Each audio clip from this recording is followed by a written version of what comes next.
Bismillahirrahmanirrahim. Assalamualaikum warahmatullahi wabarakatuh. Berita Al-Hijrah 22 Ogos bersama saya Fazida Mustafa. Berikut tajuk utama malam ini. Hukuman sebat mengikut Islam wajar jadi alternatif hukuman sebat sedia ada. Juga menyamar sebagai Raja Muda Perak, lelaki didenda RM4,000.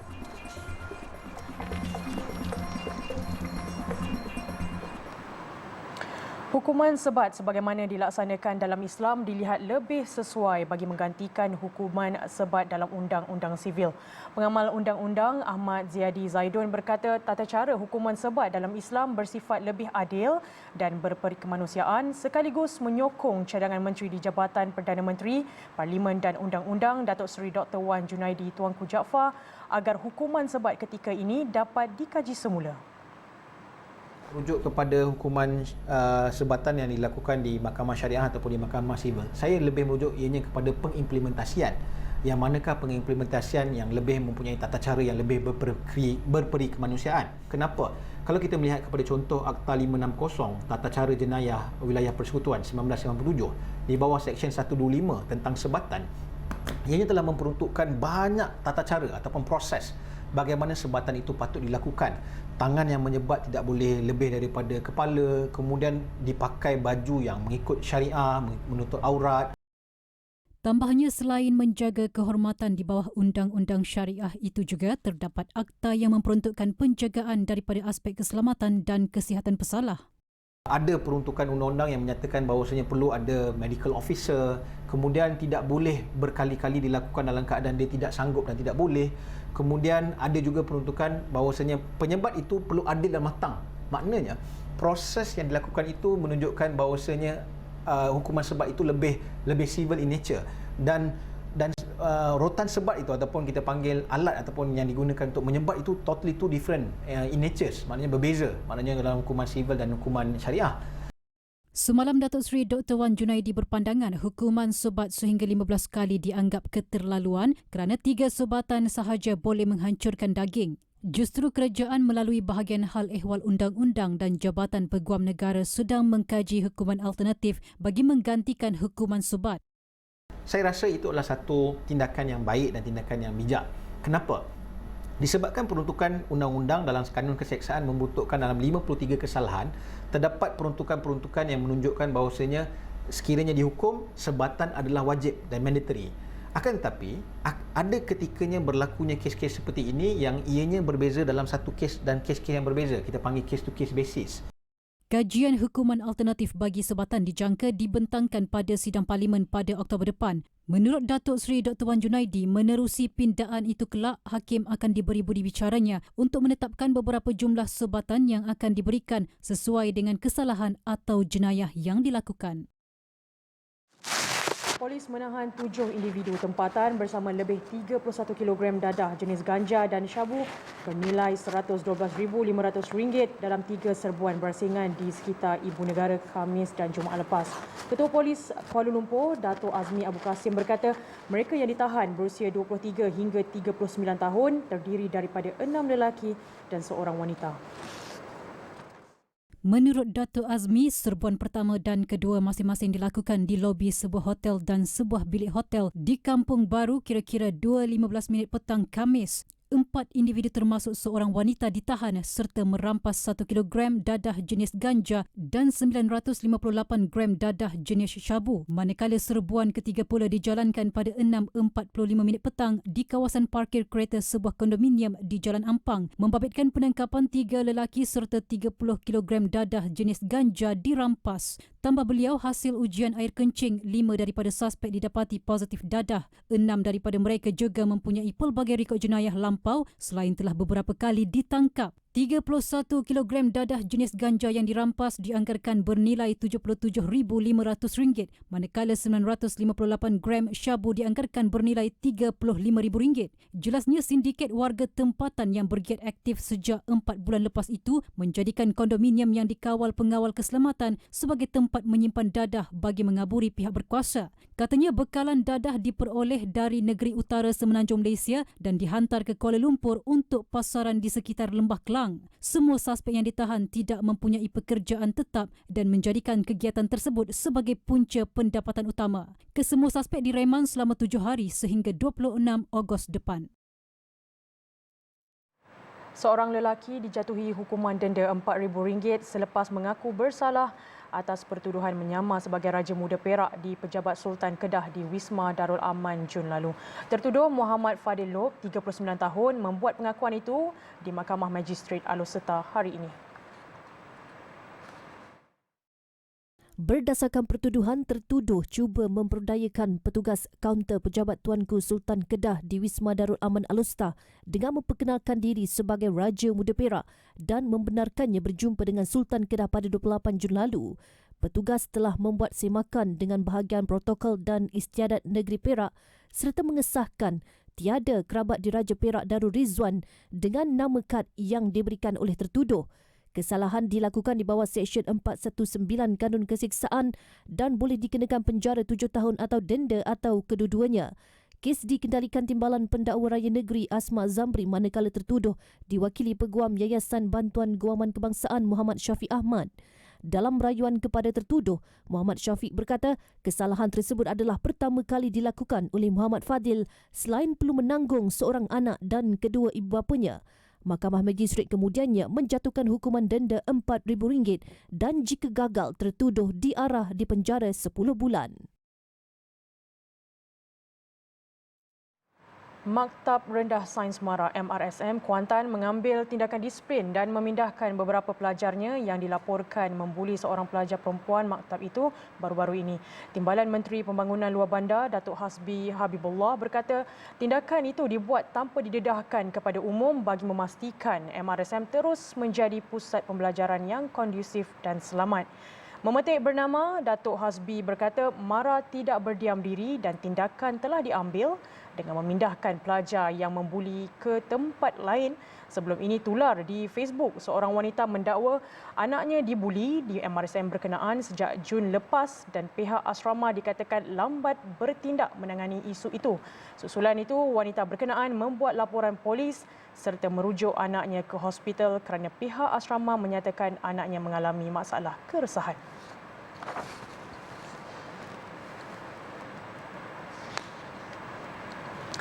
Sementara itu, Kementerian Pendidikan KPM menerima 19 aduan berkaitan kes buli di sekolah menerusi portal aduan buli sejak ia dilancarkan Khamis lepas.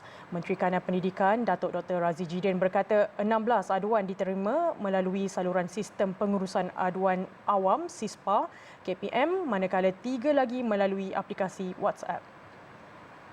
Mengulas lanjut, Datuk Dr. Razi berkata, selepas aduan diterima, pihaknya akan membuat penelitian mendalam agar tindakan sewajarnya dapat diambil. Portal aduan buli dilancarkan bagi membolehkan aduan mengenai kes buli di sekolah dilaporkan secara terus kepada KPM melalui 3 saluran iaitu talian khas aduan buli, aplikasi WhatsApp atau email di adubuli@moi.gov.my dan aduan SISPA KPM yang tersedia di portal itu.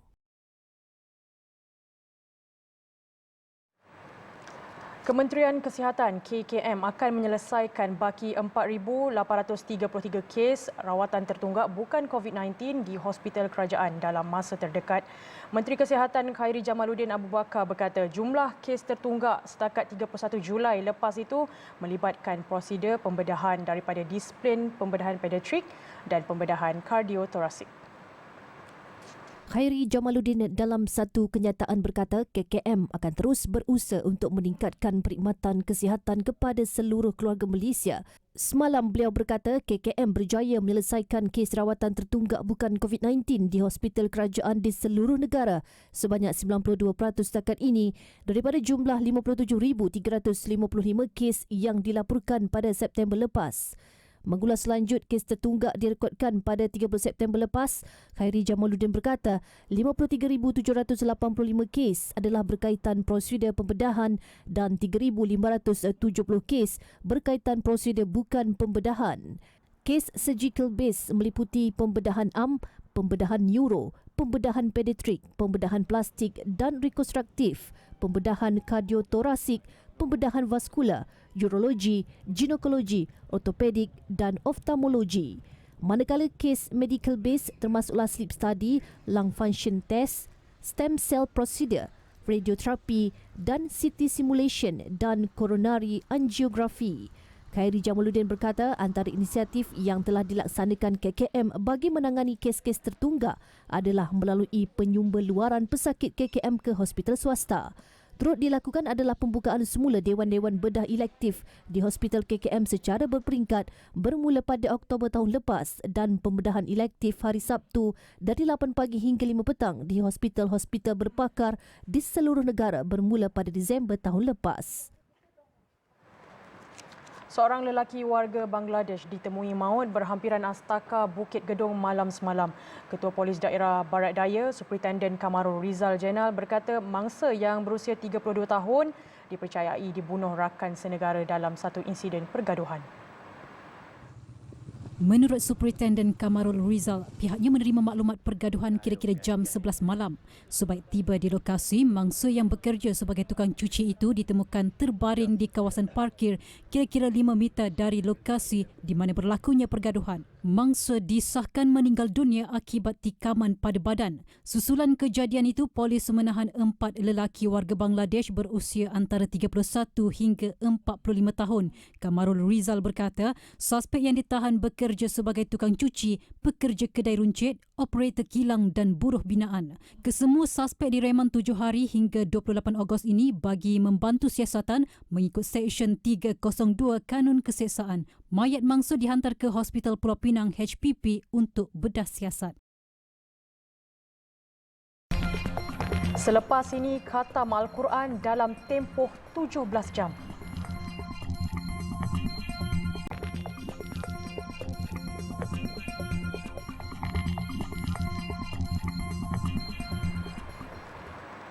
Alhamdulillah bertemu kembali.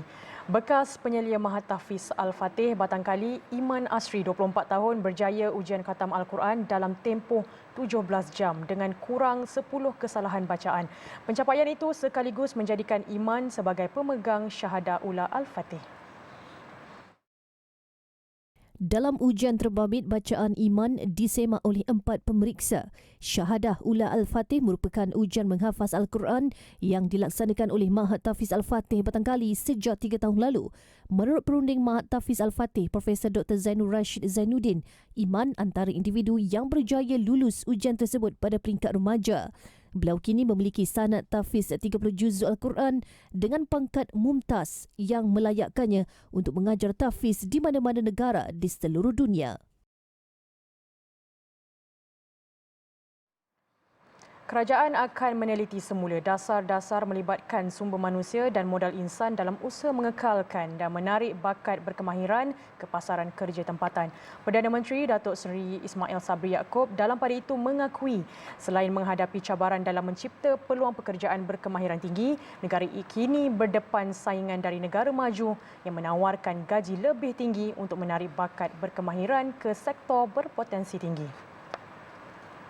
Jelas Datuk Seri Ismail Sabri, kerajaan komited menjadikan Malaysia sebagai sebuah negara berpendapatan tinggi yang berpaksikan penerima gunaan teknologi baharu serta penciptaan dan pembangunan teknologi tempatan. Di samping itu, kerajaan juga akan terus berusaha membangunkan bakat masa hadapan bagi pertumbuhan yang inklusif dan mampan. Beliau berkata demikian dalam satu kenyataan selepas mempengerusikan mesyuarat Majlis Tindakan Ekonomi hari ini. Katanya, Majlis Tindakan Ekonomi juga bersetuju dengan cadangan Kementerian Sains, Teknologi dan Inovasi supaya langkah intervensi diambil bagi meningkatkan kedudukan Malaysia ke kedudukan 20 teratas dunia dalam Indeks Inovasi Global atau Global Innovation Index. Ia selari dengan sasaran kerajaan dalam rancangan Malaysia ke-12 RMK12. Selain itu, satu langkah strategik inovasi akan diwujudkan bagi meningkatkan pengkomersialan teknologi dan inovasi negara berikutan ketidakpadanan bidang berkenaan dengan kehendak industri. Kerajaan sentiasa berusaha memastikan negara sentiasa bergerak maju ke hadapan seiring dengan perubahan teknologi dan memenuhi keperluan semasa pasaran buruh bagi menjamin kesejahteraan keluarga Malaysia. Syarikat Jardin Pharma Berhad memilih Universiti Teknologi Malaysia UTM sebagai rakan kolaborasi inovasi dalam usaha memacu pembangunan produk-produk berasaskan bahan alami dalam industri farmaseutical halal negara. Hasrat itu direalisasikan dengan kerjasama yang dibentuk menerusi 3 perjanjian yang ditandatangani kedua-dua pihak hari ini. Ketua Pegawai Eksekutif Jardin Pharma Berhad, Dr. Mariam Al-Batul Azizuddin berkata pihaknya mengambil inisiatif menggunakan tenaga pakar di universiti itu bagi pembangunan penyelidikan melalui Institut Pembangunan Produk IDB UTM. Ia bertujuan meningkatkan projek-projek penyelidikan farmaseutical berasaskan bahan asas alami selain memperkasa kajian kimia dan biologi terhadap kunyit liposomal bagi tujuan perubatan. Apa yang membezakan Jardin Pharma dengan syarikat farmaseutical lain adalah kerana kita lebih memfokuskan untuk menghasilkan ubat-ubatan yang halal dan bertaraf eco-farmaceutical, iaitu kita menaik tarafkan produk yang berasaskan bahan alami menjadi produk ubat-ubatan ataupun ubat farmaseutical. Jelas beliau kerjasama itu juga selari dengan hasrat untuk mengembangkan produk-produk farmaseutical halal tempatan ke pasaran global. Kerjasama antara Jardin Pharma dan juga Universiti Teknologi Malaysia hari ini sebenarnya mampu untuk mampu untuk membantu Jardin Pharma untuk menghasilkan produk-produk yang novel dan inovatif hasil daripada kajian yang dijalankan oleh researcher ataupun pengkaji di Universiti Teknologi Malaysia untuk kita hasilkan produk-produk yang novel dan juga inovatif untuk industri farmaseutical di Malaysia. Sementara itu, UTM juga optimis kerjasama seumpama itu dapat membuka ruang perkongsian produk kepada industri selain mampu memperkasakan inovasi penyelidik di institusi pendidikan terbabit. InsyaAllah dengan adanya kerjasama yang empat ini, saya pasti kedua-dua pihak, Jardin Pharma dan juga UTM akan mendapat manfaat, dan inilah yang kita hendakkan, inilah yang pihak kerajaan nak, pihak kementerian nak, kerana ianya dapat membantu pembangunan, memperkasakan sosioekonomi negara. Antara perjanjian dua hal lain termeterai melibatkan memorandum perjanjian, perjanjian pelesinan teknologi dan perjanjian penyerahan hak.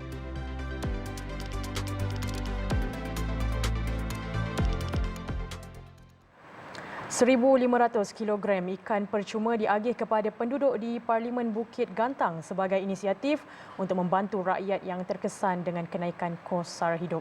Agihan ikan cencaru dan tongkol sebanyak 1 kilogram bagi setiap penerima itu memanfaatkan kira-kira 1,500 penduduk tanpa mengira bangsa dan agama. Penduduk di Parlimen Bukit Gantang menanti sejak pagi bagi mendapatkan bekalan ikan segar. Ahli Parlimen Bukit Gantang yang juga pengerusi Lembaga Kemajuan Ikan Malaysia LKIM, Datuk Syed Abu Hussein Hafiz Syed Abdul Fassal berkata, agihan ikan percuma itu bertujuan membantu penduduk mendapatkan sumber protein segar. Saya mendapat sumber ikan yang terus daripada kapal.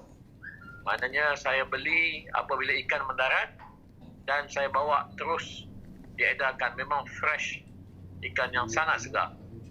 Jadi dengan harapan ini, dengan cara ini, saya dapat terus membantu rakyat. Inisiatif seperti ini sekurang-kurangnya dapat menjimatkan kos penduduk, lebih-lebih lagi bagi mereka yang mempunyai ahli keluarga yang ramai. Harga-harga barang sekarang ini terlalu melambung tinggi. Jadi amat susah bagi kami untuk membeli barangan-barangan tersebut. Kalau anak ramai itu bagi saya memang sangat-sangat membantu sangatlah. Dapat ikan murah ni membantulah saya. Dapatlah 2-3 hari belanja kurang sikitlah ikan ni. Tambah Datuk Syed Abu Hussein, program agihan ikan percuma itu katanya akan diadakan setiap bulan di setiap Dewan Undangan Negeri DUN melibatkan sekitar 1,000 hingga 2,000 kilogram ikan sebulan.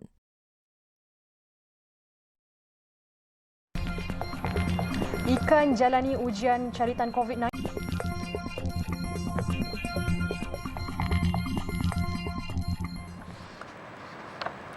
China lakukan proses pembenihan awan untuk elak kemarau di wilayah Hubei, tengah Sungai Yangtze sepanjang di Asia yang terletak di wilayah tersebut kini dilaporkan berada pada paras paling rendah. Pihak meteorologi wilayah Hubei menjalankan proses pembenihan dengan menembak pemangkin ke arah awan untuk menghasilkan hujan buatan. Menurut Kementerian Sumber Air China, kemarau di kawasan Sungai Yangtze telah menjejaskan keselamatan penduduk tempatan, haiwan ternakan dan tanam-tanaman di wilayah tersebut. Hampir 400,000 hektar kawasan tanaman telah musnah disebabkan oleh suhu persekitaran yang panas. Sementara itu, sekurang-kurangnya 4.2 juta penduduk di kawasan sekitar sungai berkenaan terkesan dengan kemarau itu. Mereka juga berdepan dengan masalah untuk mendapatkan sumber air yang bersih sejak Jun lalu.